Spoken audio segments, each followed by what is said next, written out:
I'm Josh the Crook Caldwell. I'm fighting at the Commerce Casino February 18th at FightersRep 17. Catch me there. Boom. That's probably it. I think I'm Josh when I gotta go to work, you know what I mean? When I'm gotta be civil, but when I'm the Crook, it's showtime. The lights are on, it's time to win, it's business, you get what I'm saying? And it's time to come out on top. That's what it's about. Beat them up.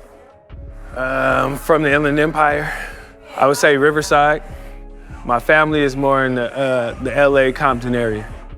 I have 4 older brothers, a little brother and two older sisters. Growing up, I had very competitive brothers, very talented brothers, my sisters as well. We just come from a very strong family. My parents are hustlers, they worked really hard, so we came from Compton, and they worked really hard for us to be out here and give us a different life, you know, a different perspective that a lot of people we know didn't get a chance to. So we feel really blessed by that, so we do something bigger with our last name. I fought constantly, and this is constantly how, pretty much how I knew this would be a good avenue for me. I was a very physical kid. My house, like I said, we were very physical, so most times took place outside, at school, at parks, wherever, but I mean, I can remember a lot that I won. I can remember some fighting older dudes, taking some losses, you know.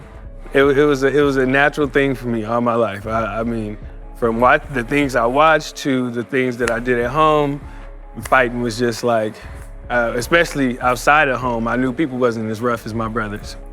We were really into wrestling growing up. I used to argue with my sister constantly that it was real, you know, and you couldn't convince us otherwise. So my parents, like I said, was hardworking, so they was always at work. And when we got the chance, we'll, you know, make some space, and it was WWF right there. Growing up, I say my favorite wrestler was like The Undertaker, Stone Cold, bro. To be honest, yeah, Stone Cold. he has sparked some ideas. Yeah, I used to watch boxing with my uncle. My uncle was huge on boxing. And actually, when I was younger, I didn't enjoy it as much. I used to think, like, why aren't they knocking each other out? You know, but then he really started to break down the game to me and how to actually win this fight game. That's really how my style, you know, started to develop.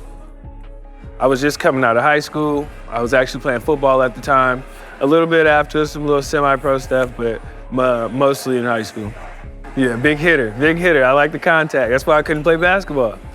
Football didn't go the way I had in mind. My brother came out with an opportunity for me to go to Las Vegas and start to train, and it pretty much took off from there. I was taking smokers and pretty much learning the game and watching my brother do his thing, dominate, so then that lit a fire under me and got me motivated. So with like football, I just had the natural athletic ability to walk on the field and do well. With fighting, it takes a lot more. And it came from my first fight, fighting a very tough opponent. And like I said, I had been in a lot of fights before this and thought that I was a tough guy. And I met a guy that was just as tough, you feel me? And we got down and I gave it my all and I came out with a hard fight.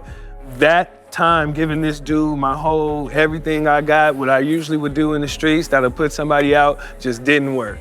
Yeah, I was overconfident, and the fight humbled me in a real way, because it pretty much let me know that people are taking this very seriously, and if you don't, you can get extremely hurt. So then that really changed my mindset, you know, and put me in a grind mode, and I ain't really looked back since like that, you know. Once I came home and my brother ended up coming back to California, we started to get back on the grind and working together, and it was like the mission was back on. And we just started off at other smokers where, you know, I would take some wins and losses, and now it's all about the wins. For FightersRep, this will be my 5th fight. I've been holding it down. I haven't lost. I defended my belt, got some KOs in there, looking for more KOs this year, planning to go pro. George has been good, man. That's my guy right there, and he really has been doing a great job of promoting us as fighters, making sure every event has been getting better and better, you know what I mean? So it's just quality, and can't complain. I would say in this fight, I mean, it's always the same approach. We're gonna go for it, we're gonna beat them up, but it's always going and getting them fine details. That's all we ever do. We break down what we need to do and go to the details. Even if it's just the slightest bit of footwork, moving my head in a certain direction, wherever it is, we're at work on it, you know.